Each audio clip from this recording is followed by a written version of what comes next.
the Go Gopher Podcast with Mike Grimm, episode number 168. I am Mike Grimm, voice of the Golden Gophers, and welcome back to the podcast. We're talking Golden Gopher basketball this week, and no one's dialed into the overall Minnesota basketball scene more than Ryan James of Gopher Illustrated, Prep Hoops, and The Breakdown. He'll join me to talk about the new coach of the Golden Gophers, Niko Medved, whom he knows very well. We'll talk about the new transfer players in maroon and gold, recruiting overall, the NIL, and much, much more. You're going to love hearing the inside scoop from Ryan James. Our Go Gopher podcast is presented by alumni-owned Sunbelt Business Advisors and True North Mergers and Acquisitions. If you're a business founder planning to exit your business, start by contacting Sunbelt Business Advisors and True North Mergers and Acquisitions. Sunbelt serves more businesses up to $5 million in revenue than anyone, and True North M&A serves companies with revenues up to $150 million. Get a confidential, no-cost, no-obligation business valuation started today. Make the most of your life's work. Visit sunbeltminnesota.com or tnma.com today. Affinity Plus Federal Credit Union is also a big sponsor of the Go Gopher podcast. Life math is complicated, and Affinity Plus Federal Credit Union makes it easier with local financial experts to help in person or virtually. You can go to affinityplus.org/Go Gophers for more info. You can also find their award-winning mobile app, so check that out. The Go Gopher podcast is also presented by OnX Maps. Find out how to download the OnX Fish app for free by listening to the Go Gopher podcast. We're podcasting episode 168 from the Aquarius Home Services studio. We invite you to subscribe to the Go Gopher podcast. It's free to do so. You can go back and have a listen to previous Go Gopher podcasts as well. Last week, for example, we talked Golden Gopher football with Director of Player Personnel Marcus Hendrickson. He broke down the NFL draft and how the Gophers are stacking up. Go back and have a listen with the draft this week. It's still timely. This week, we're talking Golden Gopher hoops with Ryan James. He'll join me next. I'm Clay Geary, walk-on turned scholarship wide receiver for Gopher football. And I'm Ben Utek, U of M alumni, Super Bowl champion, and Tony Dungy Uncommon Award winner. We understand championship culture, which is why we're part of the True North family of companies. True North invests in only elite teams, like the champion team at Sunbelt Business Advisors, Minnesota's largest seller of companies. To learn more about True North and our diverse family of independently owned companies, visit TrueNorthEquityPartners.com. Keep the good times rolling without the regrets. Giggly THC beverages are your go-to for bold flavor and smooth vibes. Zero alcohol, no bad decisions. Just THC-infused cocktails, seltzers, and teas packed with natural ingredients and performance-boosting superfoods like ashwagandha and ginseng. Find Giggly at over 500 locations like Total Wine, MGM, and Cub Foods, or shop online at giggly.com. That's Gigli.com. Ready to upgrade your drink game? Use the code Giggly North, as in Giggly Talk North. Giggly North, Gigli North, for 50% off your first order. Giggly, sip smarter, feel better. It's episode 168, the Go Gopher podcast. Welcome to the show, and we are talking Gopher basketball this week, and a return visit for Ryan James. He joins us a couple of times a year to give us an update on various basketball things. No one's plugged in the way he is to the high school and the college level here in the Twin Cities. Ryan is with Gopher Illustrated, Prep Hoops, and The Breakdown. And Ryan, always great to have you on. Thank you. Excellent. I'm happy to be 168. Let's go with 168. Ready to roll, talk basketball any day. Let's do it. Let's do it indeed. I want to start really from the beginning, so to speak, of the Niko Medved era. I know you and Niko go back quite a long time.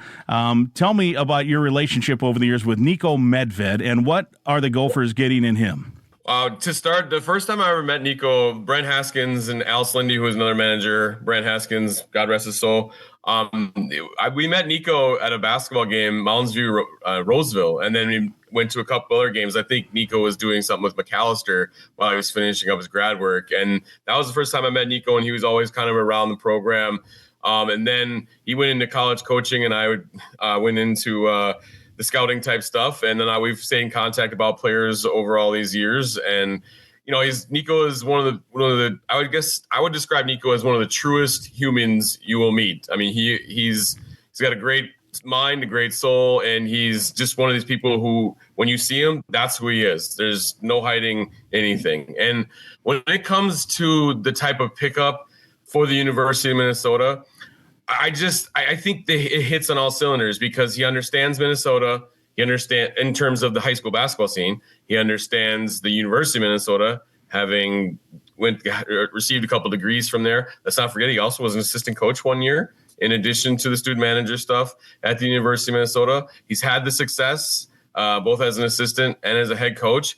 And if you watch his teams play, it's not just that they win, but it's the kind of style of basketball that they play that allows them to win. And it's the type of basketball that I think the state of Minnesota can get behind. And to put a bow on it, it's also a type of a figure that I think the people of the state of Minnesota and the Gopher fans around the country, I think Nico's the type of person that they can get behind, that they can support and be excited about. When you mentioned that you and Brent Haskins and those guys, you knew him, that would have been just after he was a manager and while you were a manager. So we're talking late 90s here, right? Almost 30 years ago. Yes. My favorite part about this is my first year was the Final Four year. That was what I walked right into in college. And then Nico went to coach and wasn't a manager that Final Four year. So he missed that by 1 year. Whereas me, I was a part of the Final Four team as a manager. And I was so naive. I was like, man, this is great. I can't wait to see what the next 3 years are going to be like. Yeah, little did I know. But, you do one Final Four, you think, well, here comes a couple more. Yeah, no doubt. It had to be a great time, too, huh? Tell me about that year, your first year walking in, and it's the 97 Final Four year with Bobby Jackson and company. Oh, for crying out loud. The first time I ever saw an open gym, I was just amazed. And I was a huge Gopher fan growing up, so it was already, a dream for me to do what just to be a part of that program. And I remember seeing John Thomas just banging with Trevor Winter in the post. And for me, I was in awe. In my first game ever as a manager, I stood up on the stool and waved a towel when Courtney James had an alley-oop dunk, and Brent's long arm reached back and said, "Sit." Explicitive down. Yeah. And so, it was a wonderful experience. Obviously, Sam, my mother, my mom Barb, and his mom, Sam's mom Sharon, her sister Sharon passed away a year ago. But being, Sam and I are first cousins, that was the next part. It wasn't just me being there. It was also my parents, my brother, my aunt and uncle, Chuck and Sharon, Sam, we were all there for the whole thing. So it was kind of a fun family ride as well. Man, I guess. Yeah. Obviously, a lot of people still fondly remember that team, undoubtedly. You mentioned that a Nico coach team would be one that people can be proud of in terms of the style, in terms of what they're going to watch. So take us through what kind of, as you watch his development as a head coach, let's say at Drake and then Colorado State, as he was kind of moving up the food chain, so to speak, because I always think the Mountain West is kind of the mini version of the Big Ten. It's all relative. I mean, it's a similar. I mean, those are places that the gyms are full at a lot of those places, and you got to be able to coach if you're going to compete in that league, much like the Big Ten. So, well, do you think, one, what was the style like at CSU for him, and two, will that style translate to the Big Ten? Well, I mean, when I think about Nico's teams, the first thing I think of his talent, because Nico won recruiting battles, beating high major teams. David Roddy, who's in the NBA, I believe, with the Rockets now. Yeah. It's so, man, they twist teams so many times. I don't know. But Nico Medved and his staff, Dave Thorson as well, they beat out two Big Ten teams for David Roddy. And then Will DeChetter, who's at Michigan right now, he was deciding between Colorado State and Michigan, seriously. And there's recruitments like that. I'm familiar with the Minnesota ones, but there's more recruitments like that around the nation. So you have the talent piece there, then it moves into the development piece. I mean, you look at the track record, not too many guys transfer out of Colorado State, even though people are transferring like crazy these days. And he stayed with those players and developed those players. And you like Jalen Crocker-Johnson, guy coming in here, went from Little Rock. He was a transfer in. But some of the other guys we talk about that were on that team, they developed under that. The Nico Medved and staff. Isaiah Stevens is a great example. So then you have the development piece. So how did they put that to work?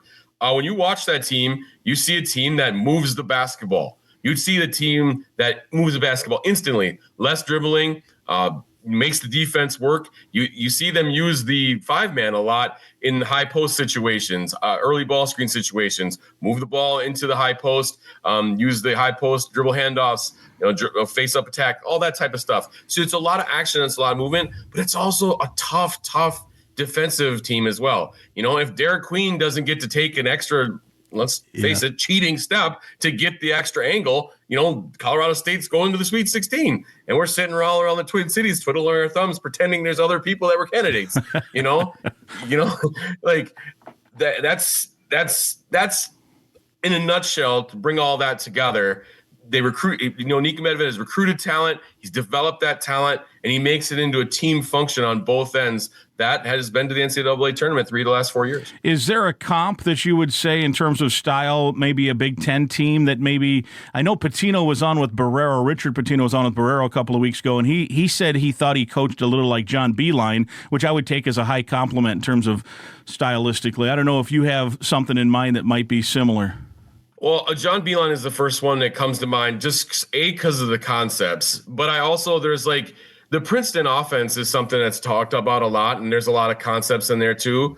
But I also, people don't want it. Like, so you take John Beilein. Yay, John Beilein, very good. Princeton offense, yay, very good. But also, Nico also learned some under Tim Miles as well. And Tim Miles, now it didn't work out in Nebraska. I tend to think he still did a great job in Nebraska. And Tim Miles has been a great coach, especially in this area. And I think there's a lot that Nico has learned from Tim Miles as well. Yeah, no doubt about it. You mentioned recruiting and that he won some battles against Big Ten teams. And now when you're at Minnesota and you want to contend and compete and be an NCAA team, you're going to have to certainly win battles against, Power 5, Power 6 kind of teams. What's his style recruiting-wise? When you hear feedback from players that are being recruited by Nico, what do they tell you about his style of recruiting? Honesty and looking for the right character. It's something that we've heard a lot around here. I mean, Ben Johnson really went to that character piece a lot as well. I mean, Isaac Zuma is a great example of that. We always hear about it from the football program at PJ Fleck, but it's also a big piece of Nico Medved. He looks for the right people that develop inside the program. So you hear about that, and then but you also hear about a level of honesty with Nico Medved about what they want to do with a player, what that process is going to be like, what they foresee of that player in the future, but also what they foresee of that player in the time as they're young players, as they're developing. Recruiting is crazy right now nationally with all that's going on. If you believe what you want to believe, we could be seeing teams with $10 million payrolls, players making $3 or $4 million a year. Not all of them, but at the top end, that's what the word on the street is. Whether that's true or not, who really knows? Where can Minnesota fit in this landscape, do you think? Well, I think they've done a heck of a job in the last year committing to it. I mean, just one day, for example, I was told Nico Medved was doing this, doing that, and I was like, oh, that sounds great. When are they going to meet with that player? Oh, they're going to meet with that player here shortly, but then they got to get on a plane and they got to go to Fargo to meet with somebody, and that was an NIL thing, and that's Nico Medved has been really aggressive in building. I guess the word is funds, building NIL funds, so they can bring in the type of player, several quality players. And I have heard, I'm not going to start spitting out the numbers here because we don't have the availability to confirm this. Like, nobody at the University of Minnesota is going to be quoting, this is exactly what he got. No player can do that either. So I'm not really going to just start throw out numbers. But what I will say is that, like, the latest one I heard of a player that they were going after, the number I heard was eye-popping. So the money that they have now compared to last year is much greater. Now, in contrary to that, so is everybody else, because you have the revenue sharing. You have other teams that are able to give a lot more money as well. So, but the key point in that is, like, before, you wouldn't be able to keep, a starter because you couldn't even give them, we go back 2 years ago, Pharrell Payne, Elijah Hawkins. Actually, it would have been 1 year ago.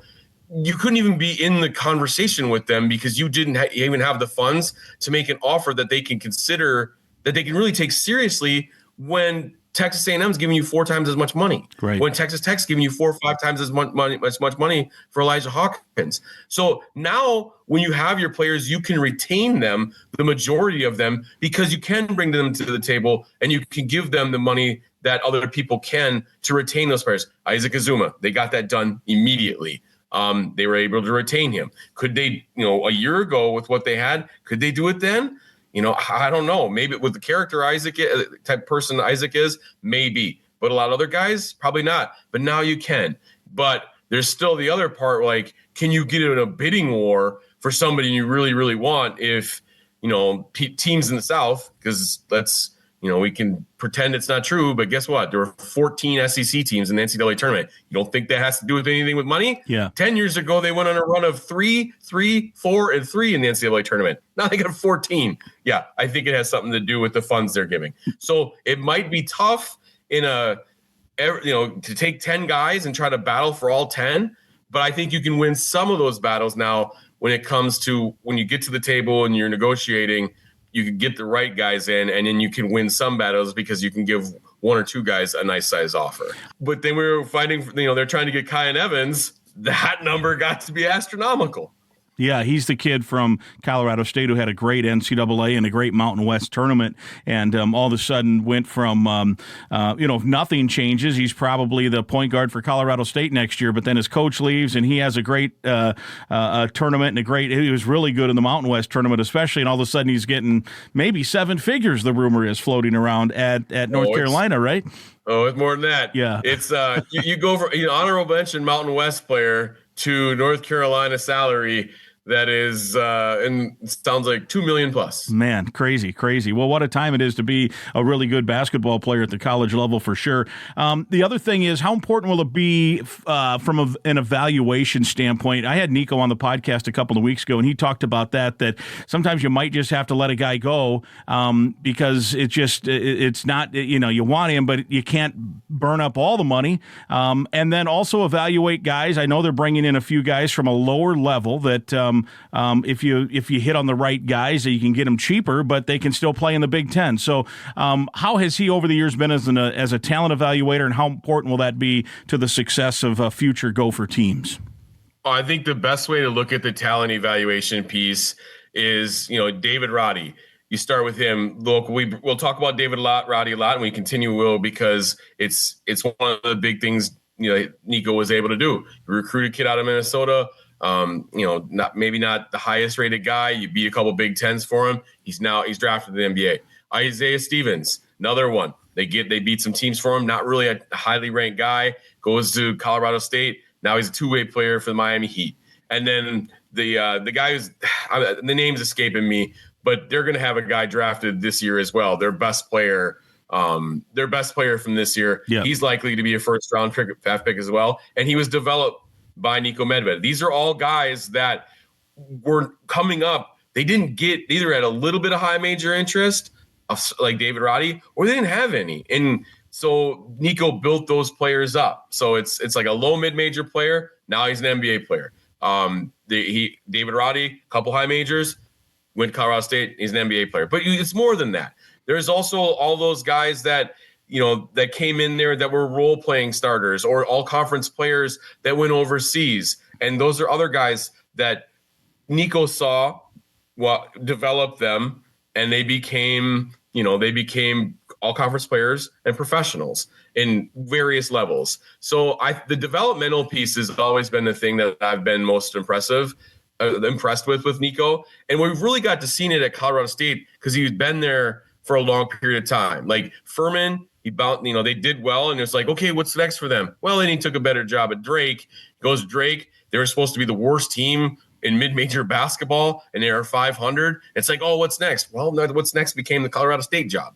And then now that we've seen everything he can do over the course of nearly a decade, that's when you start to see the development turn into NBA draft picks. You start to see it turn into NCAA tournament appearances and a travel not called away from being a Sweet 16 team. Yeah, no doubt about it. Ryan James is with us. I want to talk quickly about one of our sponsors, Affinity Plus. It's your local credit union, proudly serving Minnesota since 1930. If you're a current Gopher student or a proud Gopher alum, that makes you eligible to join this financial that wants to build a meaningful banking relationship and put you first. You can meet with a local employee at any of their branches statewide, including one near campus right on University in Minneapolis. To learn more and find other ways to connect, go to their webpage. It's affinityplus.org/Go Gophers. That's affinityplus.org/Go Gophers. Affinity Plus Federal Credit Union, federally insured by NCUA, people-centered banking, perfect for Gophers, and we want to thank them for their support of Gopher athletics and all that they do around the community. Ryan James is with us. Before we get into each one of these 6 transfer players, I want to get a scouting report on each. Now's a good time, Ryan, to get your info out. You, as I said, are plugged in like nobody else. I mentioned you've got so many different irons in the fire. It would take a whole podcast just to talk about all that you do. But the main biggies are Gopher Illustrated, Prep Hoops, and The Breakdown. Tell us about those. I'll start with the Prep Network job, which is Prep Hoops. I rank players with when it comes to Prep Hoops. I mostly evaluate players. I come up with creative ways to cover high school basketball, both in the varsity school season and the 4-month AAU season.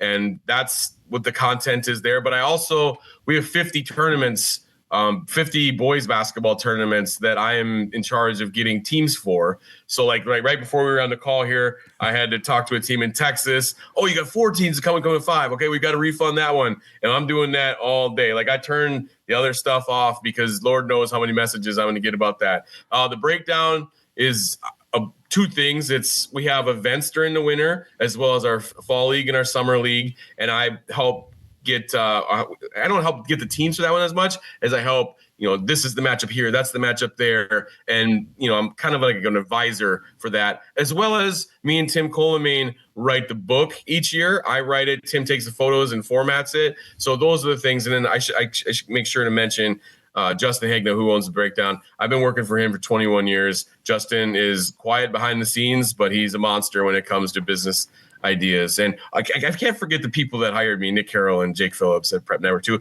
But Gopher Illustrated, me and Ryan Burns do that. Ryan covers the football. I cover the basketball, and I help with football. I love football. I love covering it, although I really don't know offensive line and defensive line techniques, so it's really hard to talk about that.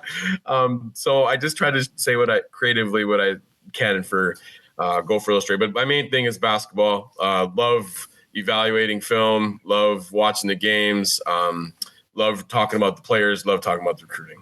And I've been doing that for 21 years. I suppose with Ryan. Yeah, it's awesome. And, it's a great resource for everybody and a great way to get info on not just the Gophers, but regionally, especially high school stuff as well.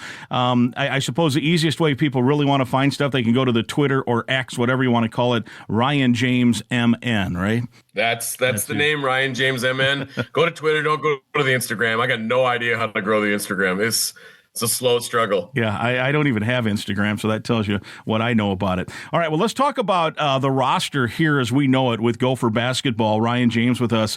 6 transfers incoming, 1 high school player incoming, a couple of holdovers currently the roster, still some spots to go certainly, but let's talk about what we know about these guys, and I know you have studied them now, and we'll just kind of go one by one. Give us a Cliff Notes scouting report on each, what fans can expect, and let's start with the Mankato native, BJ. Is it Omot or Amit? And he played at North Dakota and at Cal. BJ Omot, he's a 6'8" skilled player. I was always a big fan of BJ. I figured he would eventually transfer to the high major level. It's too bad he got hurt at Cal last year. But when I looked at the film, I mostly just watched the Cal games from last year. I only played 4 of them, but I was actually insanely impressed defensively with the way he played. BJ's a guy that could push the basketball. He's a guy that you could probably use if needed at 4 different spots because of his length and skill. But just defensively, he's just a lot better than I thought. But he works for this team because he's versatile and because he has the various levels of skill of ball handling, moving the basketball. And he was shooting the ball well this year before he got hurt as well. So, and remember at North Dakota, he averaged 17 a game. He was their go-to guy. So he fits this group because he doesn't force shots. There's nothing forced with BJ. Everything comes to BJ, and he's a willing passer, willing, versatile basketball player that you could like. I don't know that he would want to hear me say he'd be the best sixth man, but I love him as the sixth man because you could bring him in and put him anywhere on the court. You could plug it, if somebody's hurt, if there's an injury, if there's somebody in foul trouble, you could bring him and putting him in any different area and still play, Quincy Lewis level starter minutes as the sixth man. So that's BJ. He's from Mankato. I got to say this is one of the best young men you will meet. He will represent this university in a big way, and his family down in Mankato will come to the games, all his young siblings, and they'll wear Omat shirts, and they will be as proud as you can be. So one guy the people here will love to cheer for. Yeah, and they got to get a couple bus trips up from Mankato, fill a couple buses, and bring up some fans for some games this winter for sure. All right, from Colorado State, this is one of the Rams, at this point the only Ram that was able to come with Nico, forward Jalen Crocker Johnson. Tell us about him. So when you think think Brandon Johnson, who was a Gopher, I would say 5 years ago. That's kind of the similar frame. Jalen's more athletic than Brandon was. Jalen is a more consistent three-point shooter, so he can be that stretch four, but he's really agile. He is a really agile lateral type guy, so he will be able to switch off a ball screen and move with a guard. He will be able to but use that length and defend more size as well. Offensively, like I'd mentioned, he can shoot the basketball, but he's also a smart back to the basket player. You didn't see many low post touches in the 3 games I reviewed, but the ones that you did see, the 2-3 times a game, I really liked his low post game, but he's comfortable at the floor, and he can give that versatility that we continue to talk about. Well, if he's like Brandon Johnson, maybe he can hit 8 threes against the Iowa Hawkeyes and win at the barn. That's one of my all-time favorite games. He just couldn't miss that night, Brandon Johnson. That was COVID year. That was the year with the cardboard cutouts, I believe, right, in the stands, I want to say, when Brandon Johnson hit those. So Jalen Crocker Johnson will be a forward. Do you project him to be a starter on this team? I would think so, yes. All right. I would assume he'd be a starting 4-man. From Davidson, sharpshooter Bobby Durkin, an Illinois native. We got to call him Bobby Buckets because that's what they called him all year last year, Bobby Buckets. People shouldn't get caught up in the 3-point percentage. When you're shooting 7-8 threes a game, your percentage is going to be lower because if you're shooting 7-8 a game, that probably means your team needs you to score that way, probably a little bit more than you'd want efficiently wise. This is a shooter. And when I looked at his film, this guy, Bobby Buckets is a creative bucket. He is so good using a one dribble into a shot. And the defenders really didn't know what to do with him because they wanted to contest, but the second he dribbled, they had to react. Pump fake, they had to react. This is one of the craftiest players at getting a shot off that I have seen. And then so you look at him and you kind of think, well, is he going to be able to defend at the Big Ten level? I'm watching this guy defend. He is one of the most intelligent position defenders you'll ever see. Now, if you get stuck on an island, okay, yeah, he's going to have a problem. But here's the deal. Like, Davidson as a group played really good team defense to the point where, like, you should never get stuck on an island if you're playing really good team defense. And this guy is the type that is always in the right spot. And Bobby Buckets is the type of guy that I think fans are going to get behind and love. You might see little kids wearing Bobby Buckets shirts at some point at the University of Minnesota because he's going to knock out threes. He's going to surprise people with his little one dribble bang. He's also going to do things. He's a good passer, good team defender. I would expect that he's probably going to be the starting small forward. You got to see the roster before you start making those things. But I think he's going to step in and be one of the most important scorers for this team. Bobby Buckets. All right, I like that. That's his nickname.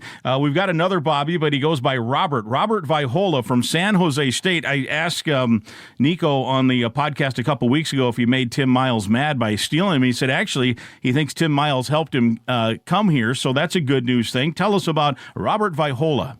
Well, I would expect that's exactly what happened because Tim knew the guy was probably going to go to high majors last year. And if he's going to go somewhere, why wouldn't you go somewhere where they run a similar offense and go somewhere where you trust? Mike, do you know how many threes Robert has taken in 3 years of college basketball? I'm going to guess 0. Absolutely none. But he also is was one of the first guys to touch the basketball every single possession for San Jose State. He's coming up.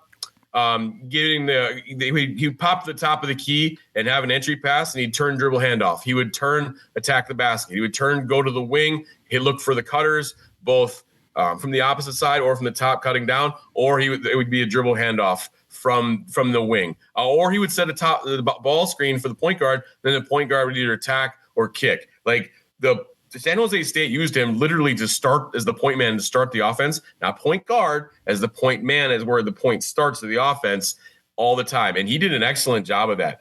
This guy, core strength wise, not moved. I remember thinking, if you ever watched one of the X-Men movies when the Juggernaut just ran through the walls, that's what this dude was like running through the lane. Like these people would try to chuck him with an arm and he wouldn't even move. Watching him try to box him out was comical.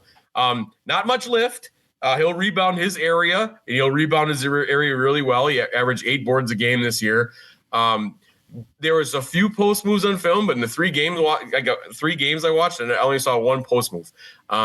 So it's not – his scoring is going to be more of the active variety, putbacks, cuts, slips, moving off the screen, that type of stuff.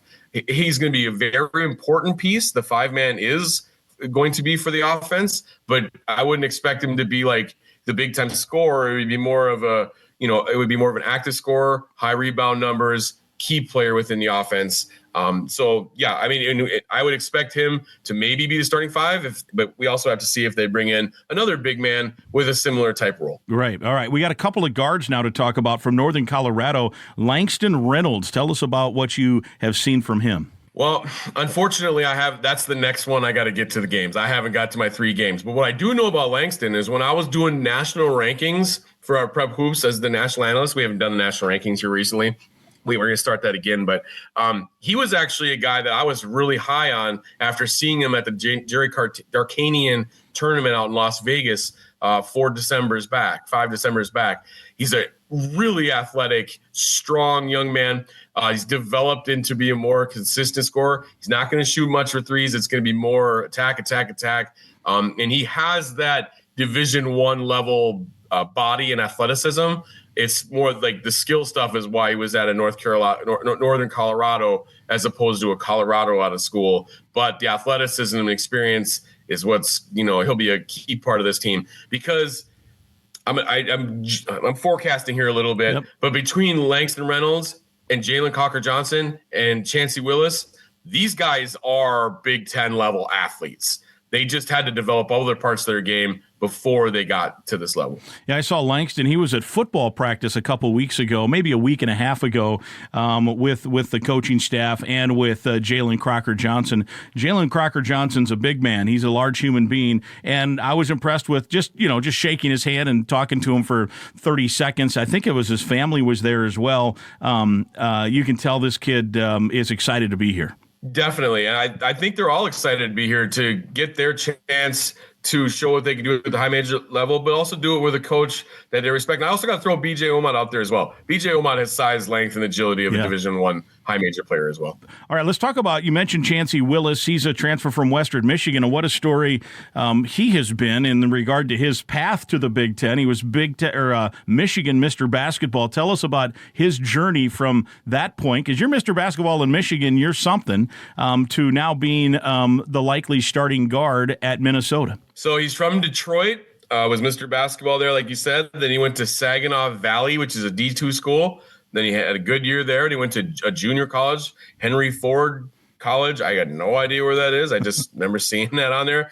And then last year he was at Western Michigan. He didn't play the first 3 or 4 games, and his first game was actually here in the Twin Cities against St. Thomas. And 4 games into his career, they're playing Tom Izzo. His 4th high major game is against Tom Izzo, and he went at Jeremiah Fears. And in my opinion, not only did he severely outplay him, but Fears was talking smack the whole game, and Willis didn't back down the whole time and completely outplayed him. He actually got a technical at one point because Fears was in his face, and he was like, "Dude, get off me!" And they kind of gave him a bad tech. But no, I looked at 3 of his games. The last one being in the MAC postseason tournament. I couldn't believe the first game I saw him defending against Michigan State. I was like, whoa, boy, there's a lot of work here. And it looks like they put in that work over 3 months because he was a much better defender at the end of the year. But more importantly, what people probably care more about is I loved him as a passer. There was not once in the 3 games I looked at where he over-dribbled. There was no over-dribbling. One of the best transition passers I've looked at when I look at this film that I've seen in a while, like fantastic transition passer. Probably tries to force things a little bit too much, but they also said that about Elijah Hawkins before he came to Minnesota, and that worked out pretty well here as well.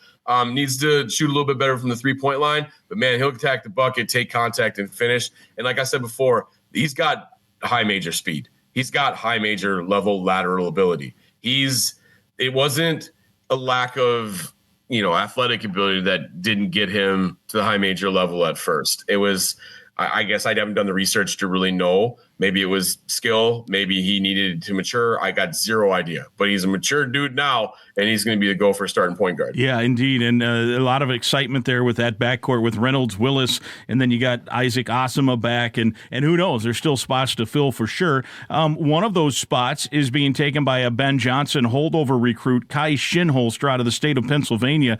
What's the scouting report on Kai? Well, the big thing about, it's been all these changes in coaches. When you have changes in coaches, you don't see high school kids from out of state stay with they don't stay. They don't stay with the next staff. Like Kenny Foto was Pitino's recruit, and he went to Wichita State. Before that, Alvin Ellis and Alex Foster from Chicago. They didn't come here when Pitino took the job. They were Tubby recruits, and et cetera, et cetera, et cetera. It just doesn't happen. But the locals often do. The Grayson Grove examples staying here. But Kai Shinholster, Grayson is a bad example. He was on the team. Yeah. I bet. I got him thinking. I had him in my freshman category. Trayton Thompson would fall into that category. I believe he was a Pitino recruit, and then he and Ben inherited him, right? Yes, that's a better example. So if for them to for Kai to be coming in and them to want him, that means they really, really like him. And with Kai, he's about a 6'6", 6'7" guard wing, and I don't want to give them the wrong idea, but he's been compared to Tyrese Halliburton a little bit in the way he plays. So that's probably the type of game you can look at, but don't expect him just to come in and go pro after 2 years. Yeah, that'll be an interesting thing. And I also, from this standpoint, you mentioned that how much is Dave Thorson's holdover going from the previous staff staying on now with Nico? He knew both those guys, obviously Ben Johnson and Nico. We know the history there. Maybe, and I don't know. I'm just throwing it out there in terms of Shinholster deciding to stay because there was at least a little consistency there where he felt some comfort. Maybe that could be. I don't know if Dave was the guy that recruited him, or if it was Jason Kemp, or if it was Marcus Jenkins, who was at Radford by now. It's good to see that Marcus got that job.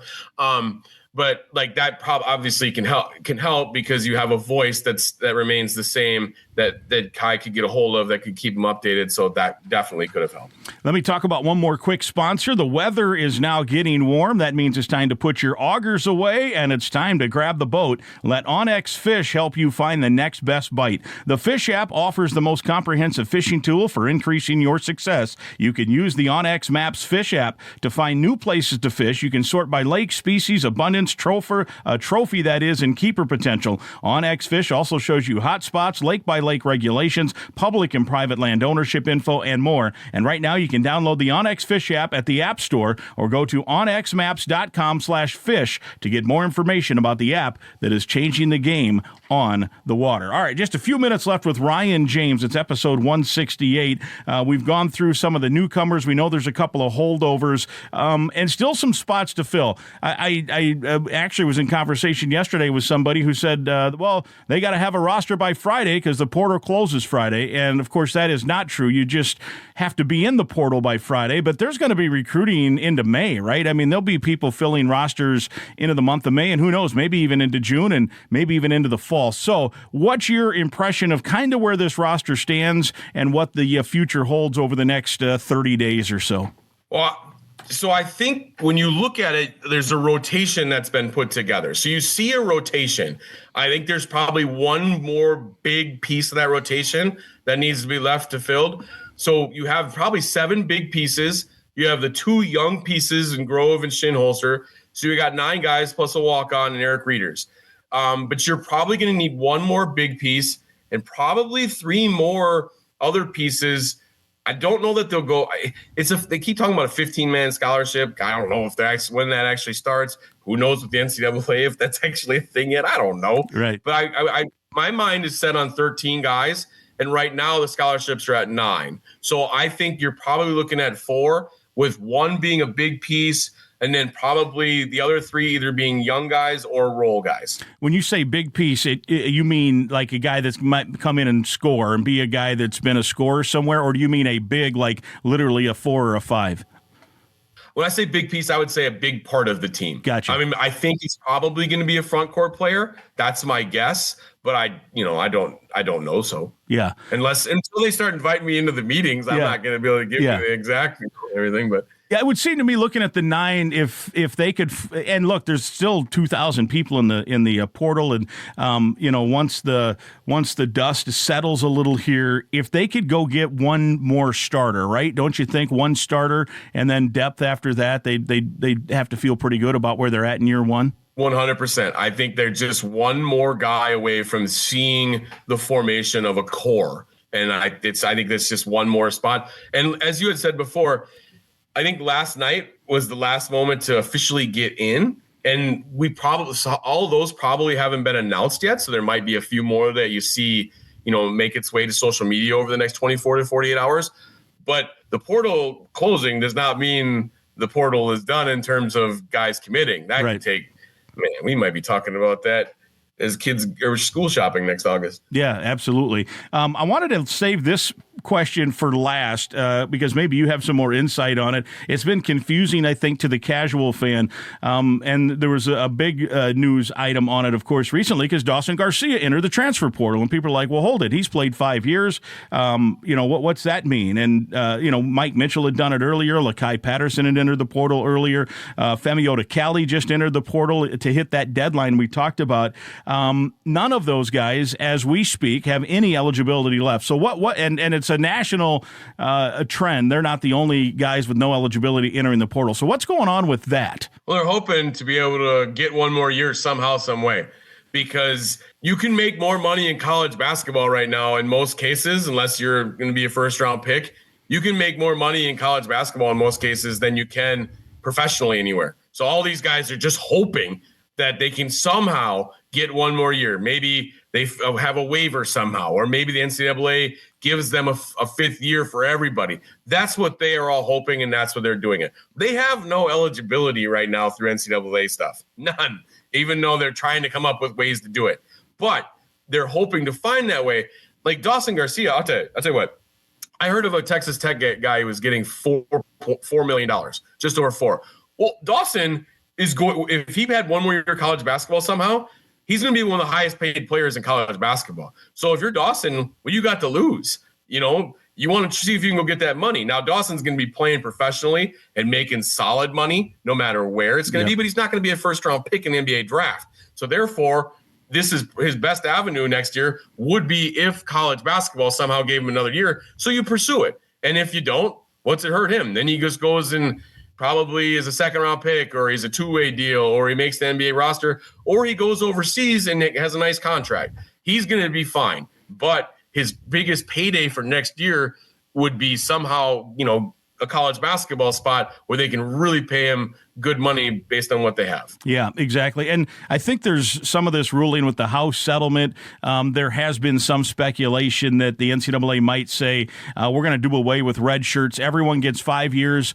If you get injured, that's going to be one of your years. You might get a medical for a 6, but by and large, it's going to be 5 for everybody. And you can play in 5. I'm actually in favor of that. I'd like to see that. Everyone, you get 5 years. There's no red shirts. You don't have to worry about it. If you get hurt, maybe apply for a 6, but that's it. That's all she wrote. And if that somehow gets written in June or July, then if it's retroactive, then all these guys would have one more year. Well, Dawson would still be in a gray area because he's already played 5, but these other dudes and many across the country, and think of that then. All of a sudden, all these guys experienced guys enter the portal. There'll be guys like Nico Medved and staff going, hold it a second, here's a whole new slush fund of players here that we can try to grab to fill out our needs.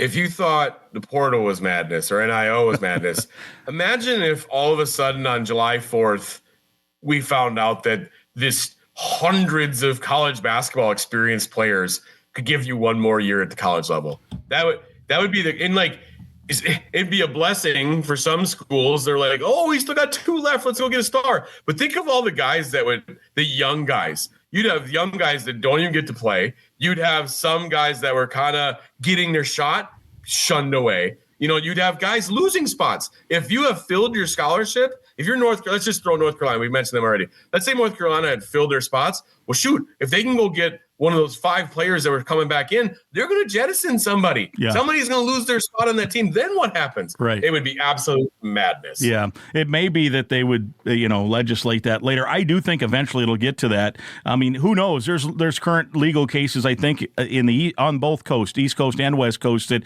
are trying to get no eligibility limits. That if you're a college player, I'd use this as an example when I discuss this. Tanner Morgan, come on down. You're the ninth year starter here at quarterback, because you get a guy like that who's a good college quarterback, not probably quite good enough to make the NFL. A good starting quarterback in the Big Ten is going to make $1 million maybe, and you're going to see guys, if that gets passed, if one of those court cases goes through, you'll see 32-year-old college quarterbacks probably. I just pray that doesn't happen. I agree. I agree. What's going to happen in the long run if they do all this stuff? We're all going to lose interest, and it's not going to be what it was in the future. Yeah, and then you probably only need to add. You might only add 5 guys a year, right? Because you can keep everybody year to year. So you're right. It would be bad. That's why I like the 5 years. 5 years, play, don't play, however it works. You get the 5 and move on. Well, Ryan James, thank you as always. It's you're a fountain of knowledge. I'm excited about the way this thing is setting up. I think the right guys in place, and we shall see where Gopher basketball goes from here. I appreciate it, and I appreciate the fountain of knowledge comment. That's good, because the last Gopher person that worked for University of Minnesota called me making up my own weather, Mr. Guard. So a fountain of knowledge is going to be better than making up my own sports weather. I like that. Yes, I would never suggest that. That is for sure. Find all of Ryan's stuff on Twitter or X at RyanJamesMN. Thank you, sir. We appreciate it. Thank you. All right, there he is, Ryan James. It's episode 168. My thanks to Ryan James with so much great info. I know you enjoyed hearing from him as much as I did. You can get even more great info by finding his stuff at Gopher Illustrated and at Prep Hoops. You can find him on X at RyanJamesMN. Episode 168 is presented by Sunbelt Business Advisors and True North Mergers and Acquisitions. If you're buying or selling a business, visit sunbeltminnesota.com or tnma.com. We're also partnered with Affinity Plus Federal Credit Union, a locally member-owned full-service financial invested in you. You can learn more at affinityplus.org/Go Gophers. That's affinityplus.org/Go Gophers. OnX Fish also sponsors our show. Happy fishing. Again, I'd invite you to listen to past podcasts, and please click that subscribe button right now to the Go Gopher Podcast. It's free to subscribe and free to listen at any time. And please share the link to the podcast with others so they can subscribe and listen as well. And if you enjoyed the podcast, please let us know with some positive feedback on your social media channels. We'll talk again next week.